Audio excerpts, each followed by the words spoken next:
অনেক কষ্ট করে আসছে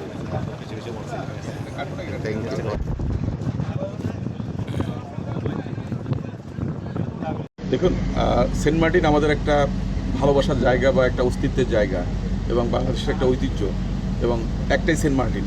তো আমরা চাই এই দ্বীপটাকে সুন্দরভাবে সাজিয়ে তুলতে এবং আপনারা জানেন যে মাননীয় প্রধানমন্ত্রী সারা বাংলাদেশে 25 কোটি গাছ লাগানোর একটা উদ্যোগ নিয়েছে আগামী 5 বছরে।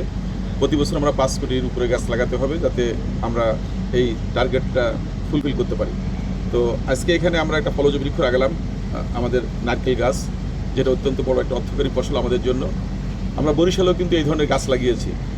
তো আমরা উপকূলের যেখানে যে গাছটা উপযোগী সেটাই আমরা লাগাবো যাতে এখানে বেড়ে উঠতে পারে এবং এখানে পরিচর্যাটাও যেন কম করা লাগে, কারণ এখানে তো আসলে প্রাকৃতিক পরিবেশে বড় হবে। তো আমরা এখানে আপাতত 20,000-এর মতো গাছ লাগাচ্ছি। পরবর্তীতে আমরা বিবেচনা করব যে আরও কোথায় কী জায়গা আছে সেগুলো নিয়ে আমরা কাজ করব। এটা হচ্ছে এই মেইনলি দ্বীপের উপর অংশে লাগানোর জন্য। আর কোস্টাল বা অন্য এরিয়াতে হয়তো ম্যানগ্রোভ বা অন্য প্রজাতি যেটা আছে সেটা আমরা হয়তো শীতকালেও লাগাতে পারবো বা অন্য সময় লাগাতে পারবো। তো এখন মূলত আমরা এই 20,000 গাছ আমাদের এনরুট একটা সংগঠন আছে, তারা লাগাচ্ছে, এখানে ওয়ার্ল্ড ভিশন সহ কোস্টগার্ড সহ এরা সবাই সহযোগিতা করছেন।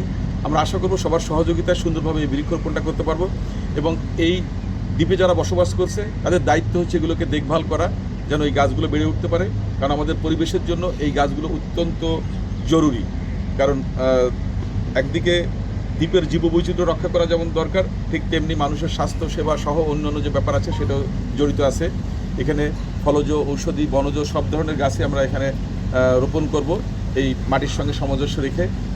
আশা করি অত্যন্ত সুন্দরভাবে আমরা এই প্রোগ্রামটা শেষ করতে পারবো এবং সবার সহযোগিতা সেখানে থাকবে বলে আমরা আশা করছি। তো স্যার